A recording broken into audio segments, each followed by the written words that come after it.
A city by the sea turned books into power. People call it the Library of Alexandria and imagine quiet rooms and wise men. Nice picture. What really mattered was the operation. How the city grabbed texts, copied them fast, fixed mistakes in public, and made it easy to find the right page in minutes. Not poetry, procedures. I will prove the core idea right now with a tiny test. If the numbers in this test do not make sense, the story fails. Imagine 10 ships enter the harbor in one slow day. Only 2 ships carry any books at all. Each of those 2 ships brings a chest with 20 rolls. That is 40 rolls that the customs desk can take for copying. Even if half are junk, half are useful. That is 20 good rolls. Now imagine a copy room with 20 pairs of scribes. A trained pair can copy 3 simple rolls a day when the writing is straight prose. That is 60 rolls in a day. The inflow is 20. The outflow is 60. The city can keep up. The policy scales. If those numbers work on a slow day, the system does not choke on a busy week. It just adds more pairs. You do not need faith to accept this. You need to look at the columns. Here is how it actually felt. A ship tied up at the quay. A worker carried a chest to a desk. A clerk opened it and wrote the titles on a board. If a title was missing, he wrote the first line of the text instead, because opening lines do not lie the way titles do. He added a wax tag with a docket number. The chest went to the museum side, which was the working floor. The owner got a receipt that promised a return. The return might not be the exact same physical roll. Often, the state kept the original and gave back a new copy on better papyrus. Harsh, yes. Useful, also yes. People came to expect it because the copy they got back was clean and easy to read. The copy room looked like work, not a painting. Papyrus sheets were glued edge to edge to make a roll. Heights were standard, so the number of lines per column stayed predictable. Scribes ruled faint guidelines, so columns did not wander. Ink was mixed to flow well and not fade. One person read aloud while another wrote. Then they switched to rest the hand and the voice. If a roll had diagrams, the job slowed down, and a specialist drew the figures with a straight edge and a simple compass. A corrector checked line counts per column and left small signs to show where he had doubts and where he had fixed something. This system needed a map of knowledge. The city had one. A scholar named Callimachus built a huge index called the Pinnaces. Think shelves turned into a database. The index listed authors, works, how each work began, what topic it fit, and where the physical roll sat in the building. That way, a student could be sent to the right shelf and the right cubby without guessing. You cannot use a giant collection if you cannot find anything in it under 5 minutes. Alexandria made finding part of thinking. Let us do a quick math check on throughput, so you see the logic again with different numbers. Take a week with 60 ship arrivals. Be strict and say only 6 of those ships bring texts. 20 rolls per ship. That is 120 rolls in. Half are already in the collection and just need a quick check. So 60 need full copy work. 20 pairs at 3 rolls per day can make 60 rolls in 1 day. But copying slows for technical works, so cut the rate in half to be safe. Now 30 rolls in a day. Over a 5-day week, that is 150 rolls. Demand is 60. Supply is 150. Even with slowdowns, the pipeline clears. What makes this work is not magic hands. It is the boring choice to run more pairs and to standardize the page so mistakes get caught fast. Alexandria also had a habit most people miss. It labeled a lot of rolls from the ships. That little label mattered. It meant this came in by the harbor rule. The label told later readers to be careful and to check if the city already had a better exemplar for that work. If it did, the new roll became backup. If it did not, the new roll became the exemplar. Either way, the label made the history of the copy visible. No one had to guess which roll was the clean base. That saved days, then years. Now we take a short detour into a cul-de-sac on purpose. Editors in Alexandria wanted a correct version of Homer. They made clean additions with signs in the margins. One sign, called an obolos, marked lines that looked fake. Another sign, called a dipple, pointed to useful notes. The room looked smart. Then a new copy from a ship disagreed with a reading the editors loved. The shiny signs could not hide the fact that two sources did not match. The team had to face the disagreement in public and explain their choice in the margin. The beautiful system hit a wall and then did the right thing. It wrote the doubt down. That is how you keep trust. You show the seam. Switch your point of view for a minute. Stop watching the scholars. You are the logistics officer for the museum. Your job is to keep the machine moving. You group scribes in pairs. One reads, one writes, then switch. You set a maximum number of hours before accuracy drops. You standardize the hand style so every letter shape is clear. You route smelly, wrinkled rolls to a restoration bench to be cleaned and flattened before anyone wastes a day trying to copy through folds. You pre-print small slips with opening lines and shelf marks to glue to the outer edge of a roll so a librarian can pull the right one without unwrapping 5 wrong ones. You are not chasing glory. You are removing friction. And removing friction is the point. People argue about fires and losses. It is true, over centuries, several disasters hit the city. But the main risk to a system like this is not a single giant fire. It is slow failure. Budgets drift. Roofs leak. The best staff leave because pay falls late. Someone decides good glue is too expensive. The ink gets weak. The forms go missing. 30 small things, each not a big deal, add up to a machine that coughs and then stops. The lesson is ugly and helpful. If you stop doing boring checks, you lose the whole thing without drama. Alexandria worked when it made boredom sacred. Let us make the work feel real, with a small, clear scene you can picture. A clerk stands at a tall desk. On it is a roll with faint ruled lines. He reads out a line. So-and-so, son of so-and-so, begins thus. The scribe writes, keeping each line inside the guides. The corrector counts the lines in each column and checks the margin width. If a column is too short or too long, that is a sign the scribe skipped a line or doubled one. He marks the spot. Later, another scribe reads those 2 lines against the original and fixes the error. No speech about truth. No ceremony. Just a habit that protects future readers from confusion. Here is a late reveal. 2 small objects controlled a lot of speed. One was the roller. If the roller diameter matched the column height, the roll did not crease ink when it was wound tight. Creases ruin lines and make letters crack off like dry paint. Good rollers meant longer life and fewer recipe jobs. The second thing was the case label. A small tag glued to the outer end of the roll carried the opening line and the shelf mark. Librarians could find and return rolls fast without unrolling anything. Saving 30 seconds 100 times a day is another entire corrected page by sunset. People like to talk about genius. The truth is that tiny time savers make a city smarter. Because we keep hearing show, do not tell, let us do one more live number check. Imagine the copy room has 15 pairs today, not 20. And imagine half the incoming rolls this week are technical, with diagrams, which slows everyone down. A safe rate is now 2 rolls per pair per day for prose, and 1 roll per pair per day for technical. If 10 rolls in the batch are technical and 50 are prose, how long does it take? For prose, 15 pairs can do 30 prose rolls in 1 day. For technical, those same pairs can do 15 technical rolls in 1 day. So the day 1 total is 45. Day 2 finishes the last 15 prose rolls and the last 5 technical rolls. We are done in 2 days. The city keeps pace even when the job gets harder. That is what standardization buys you, predictable speed. People love to ask if the city preserved everything. It did not. No place does.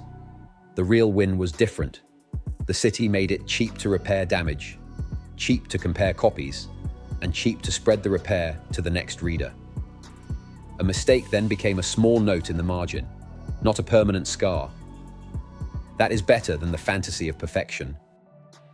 It is how real life stays useful. Let us step into the harbor again and watch a different part of the chain. The lighthouse at Pharos did more than look pretty. It made sailing safer. Safer trips meant more ships showed up, which meant more chances to catch interesting rolls in cargo. The lighthouse signaled that the city wanted ships to arrive alive. A city that helps you not die at sea is a city you do not mind handing a chest to for one night. You complain, you accept the receipt, and you come back tomorrow for a clean copy. Coercion turned into habit because the service felt fair and fast. Now we handle a common fear. Was this just about grabbing people's stuff? It started that way.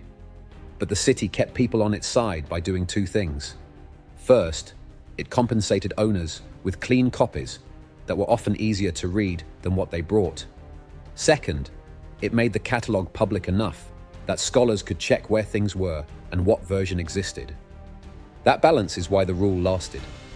People do not mind a bossy system if it makes their own work easier. You might be wondering about the signs in the margins. Why not just fix a line and move on? Because silent fixes break trust. The sign system made labor memory visible. A small mark said, "Someone checked this," or "Someone doubted this." Later hands could follow the trail of work. The signs look fussy to us. They are actually shortcuts. They save the next reader the time of reconfirming the obvious, and they highlight the parts that need attention. This is the difference between pride and service. Pride hides the seam. Service labels it. Let us add a simple math beat that a clerk would do to decide staffing. The officer thinks, we have 90 rolls to process this week. We have 12 pairs working 5 days. On prose, a pair can do 3 per day. On technical, 1 per day. If the mix is unknown, set a middle rate of 2 per pair per day. That means 12 pairs times 2 times 5 days equals 120 possible. 120 covers 90 with room for drop-offs. If we are wrong and the mix is worse, we can borrow pairs from the letters desk for 1 day and still make it. This is planning on a half sheet of papyrus. No spreadsheet, no ceremony. The numbers protect the schedule. Here is a small scene about accuracy that you can use in your own work. A mathematician submits a text with a figure. The figure shows a triangle with sides labeled 3, 4, and 6. But the text says the square on the long side equals the sum of the squares on the 2 short sides. That is the famous rule about right triangles, but 3, 4, 6 does not fit it. The corrector writes a tiny note, figure not according to text, keep both. 50 years later, a new copy arrives with 3, 4, 5. Someone fixes the figure and the note history explains why. No one shouted. No one pretended the first drawing was okay. It was just marked and repaired. That is how knowledge stays honest without becoming a fight club. One more POV flip and then we are close to done. Imagine you are a shipmaster who hates delays. Yesterday you lost your chest to the desk. Today the clerk hands you a copy. The papyrus is smooth. The hand is clean and even. The margins have small marks that tell you where scholars argued and where they agreed. A tiny label on the end tells you the opening line, so you can grab the right roll fast next time. You did not ask for these improvements. You got them anyway. Next trip, you grumble half as much when the chest goes away for a day. That is how a system wins, not by making you love it, but by making your life easier, even when you do not care about its goals. Now, a hard truth people skip because it ruins speeches. A place like this runs on pay and pride. Pay buys time to do boring, careful work. Pride comes from clean results that the next person appreciates. When pay slips and pride is mocked, the best hands stop trying. The fix is not a poem. It is a calendar and a ledger. Pay on time, post the standards, audit the rooms, praise the quiet wins. Shame neglect, not doubt. That is how a copy culture outlives a king. We will close with a simple rule you can check with your own eyes. Outcome first, then source, then label the seam, then share the fix. Alexandria did all 4 often enough to matter. It showed outcomes by using books to make tools and lessons. It tracked sources with the pinner keys. It labeled seams with margin signs. It shared fixes with copies that moved through the city and out to the provinces. That is why people who never saw the museum still learn to write like its scribes. Behavior spreads when it saves time and saves face. You do not need to love kings to respect a system that makes repair cheap. You do not need to believe in heroes to admit that a city can get smart by doing small things right in rows. For years. The harbor rule, the copy pairs, the index, the signs, the roller, the case label, the lighthouse, the receipts. None of them are myths. They are levers. If you want a city that works, pull the same kinds of levers today with whatever your version of paper is. One last pass of numbers to finish clean.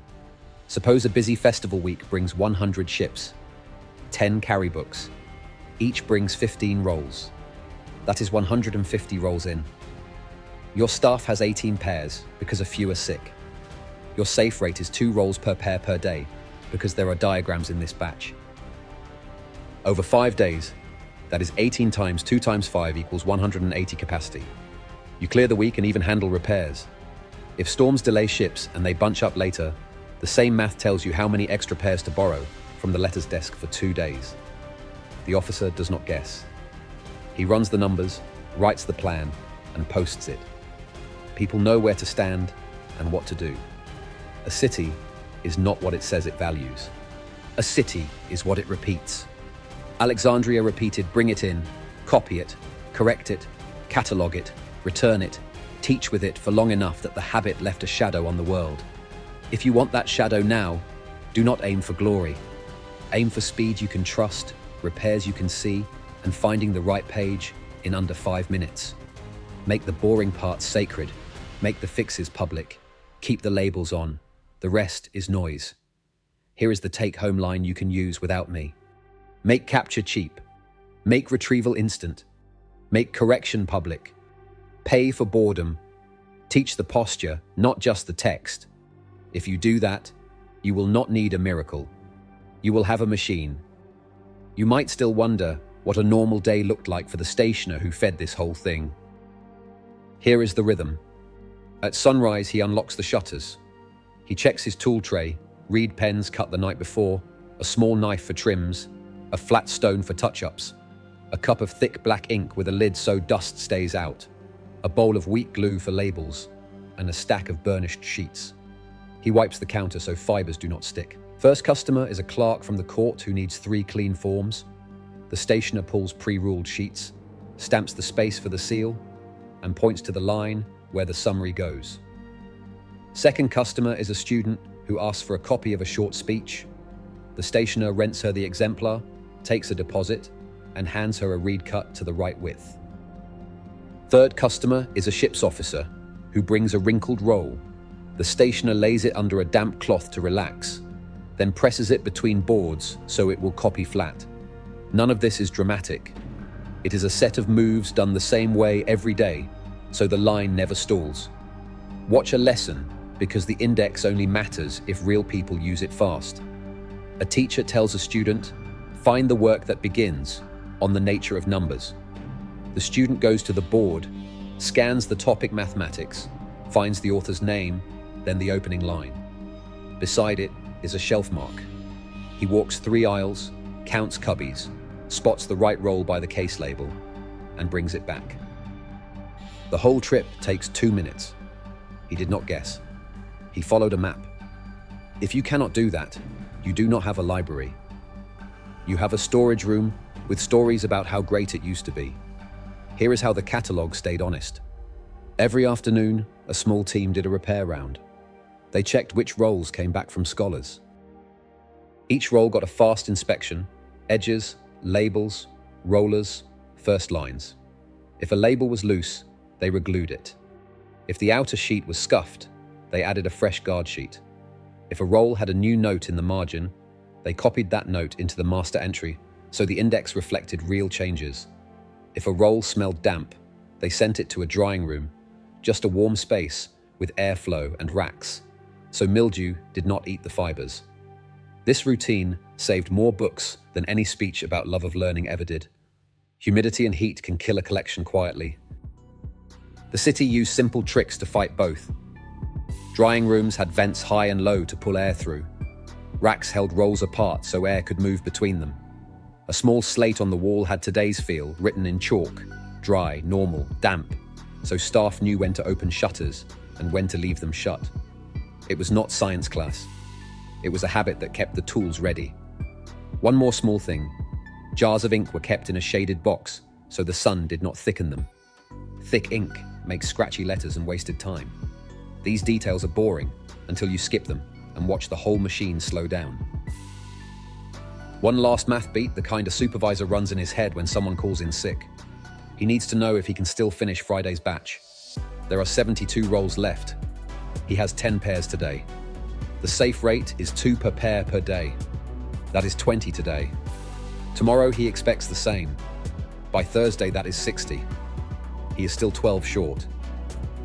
He can either add 6 single scribes for half shifts to push the rate to 26 per day, or he can drop the letters desk for 1 day and borrow 4 pairs to make 18 pairs total, which at 2 per pair gives 36 per day and finishes early. He writes the plan on a slip, posts it, and the room knows what to do. No drama, just numbers. If you are looking for a grand moral, it is smaller than you think. The reason Alexandria mattered was not because it owned the most books at one moment. It mattered because it turned books into a working system, fast capture, clean copies, visible doubt, quick repair, and instant retrieval. That is what makes knowledge useful to normal people. That is also what makes a city hard to fool. So here is your pocket rule, one more time, because repetition is how people learn. Make capture cheap, make retrieval instant, make correction public, pay for boredom. Teach the posture, not just the text. Do that, and you build something that outlives speeches.